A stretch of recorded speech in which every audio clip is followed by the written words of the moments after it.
ਪਾਠ 6ਵਾਂ ਭਾਲੇ ਵਾਲਾ। ਤੂੰ ਇੰਨੀ ਦੂਰ ਗੇਂਦ ਕਿਵੇਂ ਮਾਰੀ ਦੀਪ?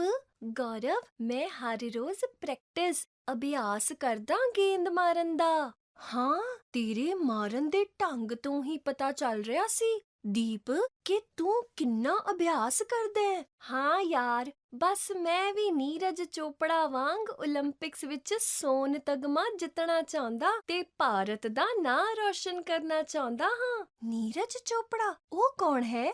ਹਾਂ, ਹਾਏ ਗੌਰਵ, ਤੈਨੂੰ ਨੀਰਜ ਚੋਪੜਾ ਬਾਰੇ ਨਹੀਂ ਪਤਾ? ਉਸਨੇ ਟੋਕੀਓ 올림픽 2020 ਵਿੱਚ 87.96 ਮੀਟਰ ਦੀ ਥਰੋ ਨਾਲ ਭਾਲਾ ਸੁੱਟ ਕੇ ਸੋਨ ਤਗਮਾ ਪ੍ਰਾਪਤ ਕੀਤਾ ਅਤੇ ਆਪਣੇ ਭਾਰਤ ਦਾ ਨਾਂ ਰੌਸ਼ਨ ਕੀਤਾ। ਅੱਛਾ ਯਾਰ, ਤੂੰ ਮੈਨੂੰ ਹੋਰ ਵੀ ਕੁਝ ਦੱਸ ਉਸਦੇ ਬਾਰੇ। ਚੱਲ ਆ, ਫੇਰ ਤੈਨੂੰ ਮੈਂ ਨੀਰਜ ਚੋਪੜਾ ਦੇ ਜੀਵਨ ਅਤੇ ਉਸਦੇ ਪਰਿਵਾਰ ਬਾਰੇ ਦੱਸਦਾ ਹਾਂ। ਪਰਮਾਤਮਾ ਵੀ ਉਹਨਾਂ ਦੀ ਮਦਦ ਕਰਦਾ ਹੈ ਜੋ ਆਪਣੀ ਮਦਦ ਆਪ ਕਰਦੇ ਹਨ। ਇਸ ਕਥਨ ਦੀ ਸਾਰਥਕਤਾ ਉਸ ਸਮੇਂ ਸਹੀ ਜਾਪਦੀ ਹੈ ਜਦੋਂ ਅਸੀਂ ਮਿਹਨਤ ਅਤੇ ਸਿਦਕ ਰਾਹੀਂ ਉੱਚੀਆਂ ਮੰਜ਼ਲਾਂ ਸਰ ਕਰਨ ਵਾਲਿਆਂ ਦੇ ਜੀਵਨ ਉੱਪਰ ਝਾਤ ਪਾਉਂਦੇ ਹਾਂ। ਸੰਸਾਰ ਵਿੱਚ ਅਨੇਕਾਂ ਅਜਿਹੀਆਂ ਸ਼ਖਸੀਅਤਾਂ ਹੋਈਆਂ ਹਨ ਜਿਨ੍ਹਾਂ ਨੇ ਅਨੇਕਾਂ ਮੁਸੀਬਤਾਂ ਅਤੇ ਔਂਕੜਾਂ ਦਾ ਸਾਹਮਣਾ ਕਰਕੇ ਆਪਣਾ ਨਾਮ ਚਮਕਾਇਆ ਹੈ। ਖੇਤਰ ਚਾਹੇ ਕੋਈ ਵੀ ਹੋਵੇ, ਪਰ ਸਫਲਤਾ ਦੀ ਕੁੰਜੀ ਮਿਹਨਤ ਹੀ ਹੁੰਦੀ ਹੈ। ਇਸ ਪਾਠ ਵਿੱਚ ਅਸੀਂ ਖੇਡਾਂ ਦੇ ਖੇਤਰ ਵਿੱਚ ਛੋਟੀ ਉਮਰੇ ਆਪਣਾ ਅਤੇ ਭਾਰਤ ਦਾ ਨਾਮ ਰੌਸ਼ਨ ਕਰਨ ਵਾਲੇ ਭਾਲਾ ਸੁੱਟਣ ਵਿੱਚ 올림픽 ਖੇਡਾਂ ਵਿੱਚ ਸੋਨ ਤਗਮਾ ਹਾਸਲ ਕਰਨ ਵਾਲੇ ਨੀਰਜ ਚੋਪੜਾ ਦੀ ਜ਼ਿੰਦਗੀ ਦੇ ਸੰਘਰਸ਼ਮਈ ਸਫ਼ਰ ਬਾਰੇ ਪੜਾਂਗੇ। ਨੀਰਜ ਚੋਪੜਾ ਦਾ ਜਨਮ 24 ਦਸੰਬਰ 1997 ਈਸਵੀ ਨੂੰ ਪਿਤਾ ਸਤੀਸ਼ ਕੁਮਾਰ ਅਤੇ ਮਾਤਾ ਸਰੋਜ ਦੇਵੀ ਦੇ ਪਿੰਡ ਖੰਡਰਾ, ਜ਼ਿਲ੍ਹਾ ਪਾਣੀਪਤ, ਹਰਿਆਣਾ ਵਿਖੇ ਹੋਇਆ। ਨੀਰਜ ਚੋਪੜਾ ਦਾ ਪਰਿਵਾਰ ਕਿਸਾਨੀ ਕਿੱਤੇ ਨਾਲ ਸੰਬੰਧ ਰੱਖਦਾ ਹੈ ਅਤੇ ਉਹ 2 ਭੈਣਾਂ ਦਾ ਲਾਡਲਾ ਭਰਾ ਹੈ। ਨੀਰਜ ਚੋਪੜਾ ਨੇ ਮੁੱਢਲੀ ਸਿੱਖਿਆ ਅਤੇ ਸੀਨੀਅਰ ਸੈਕੰਡਰੀ ਤੱਕ ਹੀ ਸਿੱਖਿਆ ਆਪਣੇ ਰਾਜ ਹਰਿਆਣਾ ਵਿੱਚੋਂ ਹੀ ਪ੍ਰਾਪਤ ਕੀਤੀ। ਇਸ ਤੋਂ ਬਾਅਦ ਨੀਰਜ ਚੋਪੜਾ ਨੇ ਉਚੇਰੀ ਸਿੱਖਿਆ ਹਾਸਲ ਕਰਨ ਲਈ ਚੰਡੀਗੜ੍ਹ ਦੇ ਦਇਆਨੰਦ ਐਂਗਲੋ ਵੈਦਿਕ ਕਾਲਜ ਵਿੱਚ ਦਾਖਲਾ ਲਿਆ ਅਤੇ ਹੁਣ ਉਹ BA ਦੀ ਡਿਗਰੀ ਹਾਸਲ ਕਰਨ ਲਈ ਲਵਲੀ ਪ੍ਰੋਫੈਸ਼ਨਲ ਯੂਨੀਵਰਸਿਟੀ ਜਲੰਧਰ ਵਿਖੇ ਪੜ੍ਹਾਈ ਕਰ ਰਿਹਾ ਹੈ। ਨੀਰਜ ਚੋਪੜਾ ਦੇ ਬਚਪਨ ਵੱਲ ਝਾਤ ਮਾਰੀਏ ਤਾਂ ਪਤਾ ਲੱਗਦਾ ਹੈ ਕਿ ਉਹ ਬਚਪਨ ਵਿੱਚ ਸ਼ਰਮੀਲੇ ਸੁਭਾਅ ਦਾ ਲੜਕਾ ਸੀ ਅਤੇ ਉਸ ਦੇ ਸ਼ਰਮੀਲੇਪਨ ਕਾਰਨ ਵਿਦਿਆਰਥੀ ਉਸ ਨੂੰ ਛੇੜਦੇ ਸਨ। ਸਿਹਤ ਪ੍ਰਤੀ ਰੁਚੀ ਕਾਰਨ ਉਸ ਦੇ ਪਿਤਾ ਨੇ ਉਸ ਨੂੰ ਇੱਕ ਜਿਮ ਵਿੱਚ ਭਰਤੀ ਕਰਵਾਇਆ। ਇੱਥੇ ਹੀ ਉਸ ਮੌਕੇ ਕੁਝ ਭਾਲਾ ਸੁੱਟਣ ਵਾਲੇ ਐਥਲੀਟ ਵੀ ਅਭਿਆਸ ਕਰਿਆ ਕਰਦੇ ਸਨ ਅਤੇ ਉਹਨਾਂ ਵੱਲ ਵੇਖ ਕੇ ਨੀਰਜ ਨੇ ਉਹਨਾਂ ਨਾਲ ਰਲ ਕੇ ਅਭਿਆਸ ਕਰਨਾ ਸ਼ੁਰੂ ਕਰ ਦਿੱਤਾ ਅਤੇ ਬਸ ਫਿਰ ਉੱਥੋਂ ਹੀ ਉਸ ਦੇ ਖੇਡਾਂ ਸੰਬੰਧੀ ਸਫ਼ਰ ਦੀ ਸ਼ੁਰੂਆਤ ਹੋ ਗਈ ਅਤੇ ਉਸਨੇ ਕਦੇ ਮੁੜ ਕੇ ਪਿੱਛੇ ਨਹੀਂ ਦੇਖਿਆ। ਇੱਥੋਂ ਹੀ ਉਸਨੇ Panipat sports authority of India ਦੇ ਸੈਂਟਰ ਵਿੱਚ ਜਾਣਾ ਸ਼ੁਰੂ ਕਰ ਦਿੱਤਾ ਅਤੇ ਦੂਜੇ ਐਥਲੀਟਾਂ ਨਾਲ ਅਭਿਆਸ ਦੌਰਾਨ ਉਸਨੇ ਬਿਨਾਂ ਟ੍ਰੇਨਿੰਗ ਤੋਂ 40 ਮੀਟਰ ਦੂਰੀ ਤੱਕ ਭਾਲਾ ਸੁੱਟਿਆ ਅਤੇ ਉਸ ਮੌਕੇ ਉੱਥੋਂ ਦੇ ਕੋਚ ਜੈਵੀਰ ਚੌਧਰੀ ਨੇ ਉਸ ਦੇ ਹੁਨਰ ਨੂੰ ਪਛਾਣਿਆ ਅਤੇ ਉਸ ਦੇ ਪਹਿਲੇ ਕੋਚ ਬਣ ਗਏ।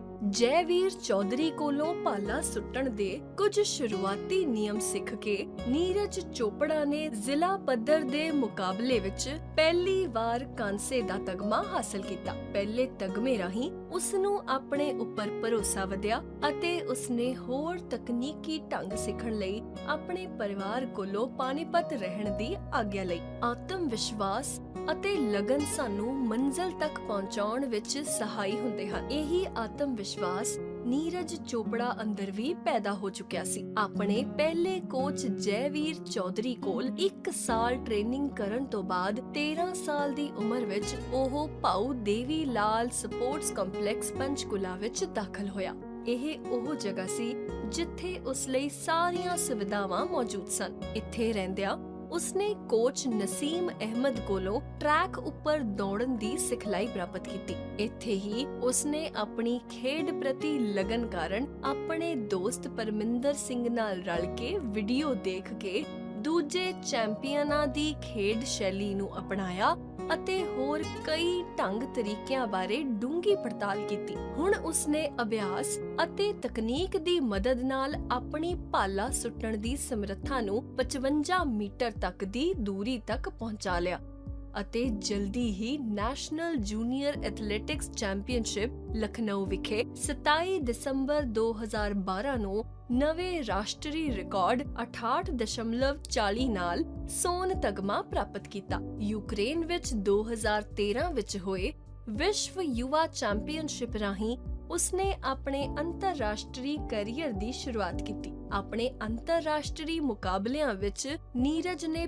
ਪਹਿਲਾ ਤਗਮਾ 2014 ਵਿੱਚ ਜਿੱਤਿਆ, ਜਿਸ ਵਿੱਚ ਉਸਨੇ 70 ਮੀਟਰ ਤੱਕ ਦੀ ਦੂਰੀ ਉੱਪਰ ਭਾਲਾ ਸੁੱਟਿਆ। ਇਸ ਤਗਮੇ ਰਾਹੀਂ ਉਸਨੇ ਆਪਣੇ ਦੇਸ਼ ਵਿੱਚ ਤਗਮੇ ਜਿੱਤਣ ਦੇ ਨਾਲ-ਨਾਲ ਵਿਦੇਸ਼ਾਂ ਦੀ ਧਰਤੀ ਉੱਪਰ ਵੀ ਆਪਣਾ ਨਾਮ ਚਮਕਾਉਣਾ ਸ਼ੁਰੂ ਕਰ ਦਿੱਤਾ। ਸੰਨ 2015 ਵਿੱਚ all India inter university athletic meet ਵਿੱਚ ਜੂਨੀਅਰ ਸ਼੍ਰੇਣੀ ਵਿੱਚ ਉਸਨੇ ਵਿਸ਼ਵ ਰਿਕਾਰਡ ਤੋੜਦੇ ਹੋਏ 81.04 ਮੀਟਰ ਦੀ ਦੂਰੀ ਉੱਪਰ ਭਾਲਾ ਸੁੱਟ ਕੇ ਇਹ ਮੁਕਾਬਲਾ ਜਿੱਤਿਆ। ਇਸ ਮਗਰੋਂ ਉਹ ਆਪਣੇ ਵਤਨ ਪਰਤਿਆ ਅਤੇ ਆਪਣਾ ਅਭਿਆਸ ਜਾਰੀ ਰੱਖਿਆ। ਨੀਰਜ ਦੇ ਹੁਨਰ ਨੂੰ ਦੇਖਦੇ ਹੋਏ 2016 ਵਿੱਚ ਪੰਚਕੂਲਾ ਸੈਂਟਰ ਛੱਡ ਕੇ ਰਾਸ਼ਟਰੀ ਪੱਧਰ ਦੀ ਟ੍ਰੇਨਿੰਗ ਲਈ Netaji Subhash national institute of sports Patiala ਵਿਖੇ ਬੁਲਾਇਆ ਗਿਆ। ਨੀਰਜ ਅਨੁਸਾਰ ਇਸ ਸੰਸਥਾ ਨਾਲ ਉਸਦੇ ਕੈਰੀਅਰ ਵਿੱਚ ਇੱਕ ਨਵਾਂ ਮੋੜ ਆਇਆ, ਕਿਉਂਕਿ ਵਧੀਆ ਸੁਵਿਧਾਵਾਂ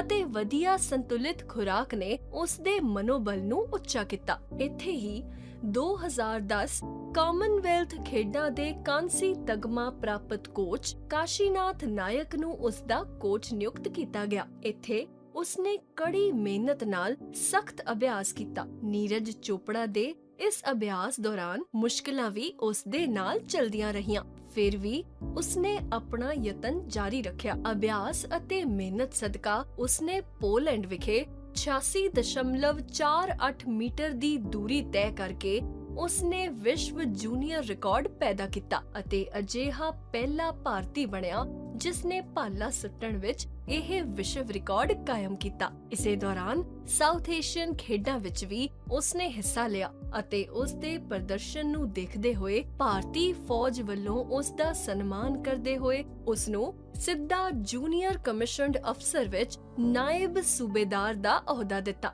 ਜ਼ਿੰਦਗੀ ਵਿੱਚ ਜੇਕਰ ਕੁਝ ਹਾਸਲ ਕਰਨਾ ਹੋਵੇ ਤਾਂ ਮੁਸੀਬਤਾਂ ਦਾ ਸਾਹਮਣਾ ਕਰਨ ਲਈ ਹਮੇਸ਼ਾ ਤਿਆਰ ਰਹਿਣਾ ਚਾਹੀਦਾ ਹੈ। ਅਜਿਹਾ ਹੀ ਕੁਝ ਨੀਰਜ ਚੋਪੜਾ ਦੀ ਜ਼ਿੰਦਗੀ ਵਿੱਚ ਵੀ ਵਾਪਰ ਰਿਹਾ ਸੀ। 2016 ਵਿੱਚ ਅਭਿਆਸ ਦੌਰਾਨ ਉਸਦੇ ਸਰੀਰ ਦੇ ਪਿਛਲੇ ਹਿੱਸੇ ਵਿੱਚ ਸੱਟ ਲੱਗਣ ਕਾਰਨ ਉਸਦੀ ਖੇਡ ਪ੍ਰਭਾਵਿਤ ਹੋਈ ਅਤੇ ਇਹ ਸੱਟ ਲਗਾਤਾਰ ਉਸਦੀ ਖੇਡ ਉੱਪਰ ਪ੍ਰਭਾਵ ਪਾਉਂਦੀ ਰਹੀ। ਵਿਦੇਸ਼ ਵਿੱਚ ਹੋ ਰਹੇ ਇੱਕ ਮੁਕਾਬਲੇ ਵਿੱਚ ਸੱਟ ਕਾਰਨ ਉਹ ਆਪਣਾ ਮੁਕਾਬਲਾ ਪੂਰਾ ਨਾ ਖੇਡ ਸਕਿਆ, ਜਿਸ ਕਾਰਨ ਉਹ 7ਵੇਂ ਸਥਾਨ ਉੱਪਰ ਰਿਹਾ ਅਤੇ ਇਸ ਦੇ ਕਾਰਨ ਹੀ 2017 ਦੌਰਾਨ ਉਸਦੇ ਜ਼ਿਆਦਾਤਰ ਮੁਕਾਬਲੇ ਪ੍ਰਭਾਵਿਤ ਹੁੰਦੇ ਰਹੇ। ਇਸ ਤੋਂ ਇਲਾਵਾ ਅਗਸਤ 2017 ਵਿੱਚ ਨੀਰਜ ਵਿਸ਼ਵ ਚੈਂਪੀਅਨਸ਼ਿਪ ਲਈ ਲੰਡਨ ਵਿਖੇ ਪਹੁੰਚਿਆ, ਪਰ ਫਾਈਨਲ ਵਿੱਚ ਪਹੁੰਚਣ ਤੋਂ ਪਹਿਲਾਂ ਹੀ ਮੁਕਾਬਲੇ ਤੋਂ ਬਾਹਰ ਹੋ ਗਿਆ, ਜਿਸ ਕਾਰਨ ਉਹ ਨਿਰਾਸ਼ ਹੋਇਆ। ਸਿਆਣੇ ਆਖਦੇ ਹਨ ਕਿ ਟੀਚਾ ਵੱਡਾ ਮਿੱਥਿਆ ਹੋਵੇ ਤਾਂ ਛੋਟੀਆਂ ਮੁਸ਼ਕਲਾਂ ਤੋਂ ਘਬਰਾਉਣਾ ਨਹੀਂ ਚਾਹੀਦਾ। ਸ਼ਾਇਦ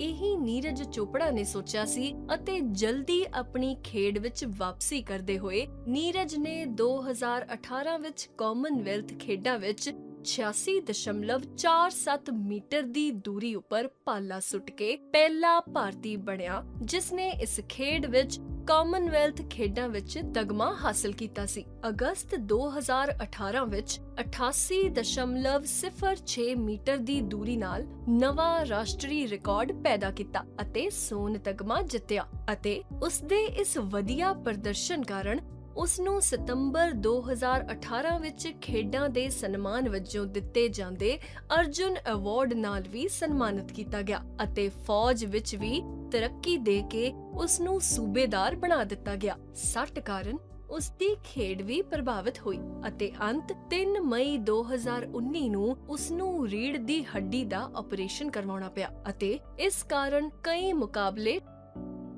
16 ਮਹੀਨੇ ਬਾਅਦ ਉਸਨੇ ਫਿਰ ਆਪਣੀ ਖੇਡ ਦੀ ਸ਼ੁਰੂਆਤ ਕੀਤੀ। ਜਨਵਰੀ 2020 ਵਿੱਚ 87.86 ਮੀਟਰ ਦੀ ਥਰੋ ਨਾਲ ਤਗਮਾ ਜਿੱਤ ਕੇ ਉਸਨੇ ਟੋਕੀਓ 올림픽 ਲਈ ਆਪਣੀ ਜਗ੍ਹਾ ਪੱਕੀ ਕੀਤੀ। ਅਗਸਤ 2021 ਵਿੱਚ ਉਸਨੇ 올림픽 ਵਿੱਚ ਭਾਗ ਲਿਆ ਅਤੇ ਜਾਪਾਨ ਨੈਸ਼ਨਲ ਸਟੇਡੀਅਮ ਟੋਕੀਓ ਵਿਖੇ ਭਾਰਤ ਦੀ ਪ੍ਰਤੀਨਿਧਤਾ ਕੀਤੀ। 7 ਅਗਸਤ 2021 ਨੂੰ ਪਹਿਲਾਂ ਉਸਨੇ ਭਾਲਾ ਸੁੱਟਿਆ। ਉਸ ਮੌਕੇ ਸਾਰਾ ਭਾਰਤ ਅਤੇ ਸਾਰਾ ਸੰਸਾਰ ਵੱਖ-ਵੱਖ ਮਾਧਿਅਮ ਰਾਹੀਂ ਉਸ ਨੂੰ ਦੇਖ ਰਿਹਾ ਸੀ ਅਤੇ ਉਸ ਦੇ ਜਿੱਤਣ ਦੀ ਉਮੀਦ ਕਰ ਰਿਹਾ ਸੀ।